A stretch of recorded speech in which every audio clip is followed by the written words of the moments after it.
Magandang buhay po. Bali po, ina-arrange ko po yung mga succulent plants ko po. So, pili po ako ng mga, ang tawag po dito, cash po.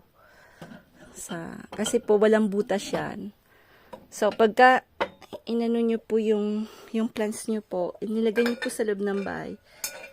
Yan po yung, so ilalagay nyo po yung pot nyo doon para yung tubig po hindi po madumahan yung table nyo or something. So, ayan po, ang dami po niyan. Kasi po, dito po sa France, mayroon pong parang association na parang pagka hindi mo na po kailangan yung mga bagay-bagay, pwede nyo pong ibigay. So, sa limo po, may, ang tawag po doon, parsyuma. So, every Thursday po, naging per kilo po yung mga ganito. So sabi ko kay Frank, mura diba po? Minsan, 30 cents lang po yung per kilo niya. Then afterwards, binibenta na nila po ng 1 euro, 2 euro. So, hindi na po masyadong interesado. So, yun yung pong pag mga Sunday, bibili po yung mga, may imbitado po kayo na kumain sa ibang bahay. So, parang nakalagay po sa ganito yung mga plants. Kaya lang yung mga ibang tao naman po na hindi masyadong mahilig, binibigay na lang nila po yung sa association. So, marami po akong binili kasi sabi ko po baka afterwards nga na wala akong work, baka marami po akong plans. So, we're going to resale it in sa marketplace po. Para ilagay po sa ganyan. Tapos parang cute siya, diba po? So, choose po tayo ng ganyan. So, daming different colors.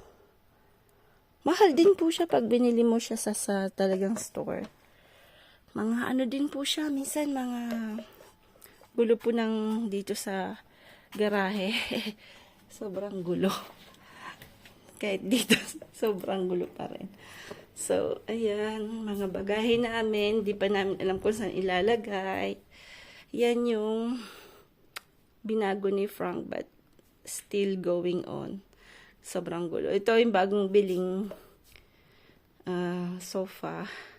Kasi ibebenta po namin yung isa kasi parehas po yan rapido. Parehas pong nagiging bed. So, parang hindi na naman po namin kailangan yung isa pang bed na ganon.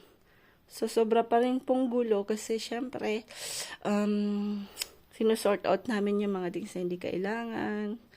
Ganon. Kaya today, parang fed up ako sa ganon. So, sabi ko, I need to parang mag-plants muna tayo ng konti. Tapos mamaya pag mainit na, kasi nga hindi pa masyadong mainit. Dito muna tayo sa labas. Pinipili ko po yung kung ano yung ilalagay ko sa dito. Para punta ko po sa labas. Ayan. Maganda po niya na. So, yan po yung different colors ng Kaya lang yung ibang pots maliliit. So, sobrang laki. So, hindi ko alam kung paano. So, titingnan po natin mga bonsai. So, hindi ko po alam kung paano, kung aling color. So, imimix ko na lang po siguro. Ayan. Marami naman pong pagpipilian Tapos, yung kangkong ito na. Tinanim ko agad to kasi I love kangkong. So, umano na siya.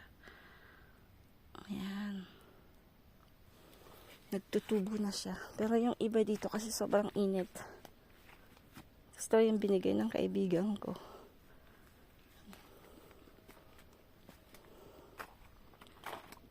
Ayan po.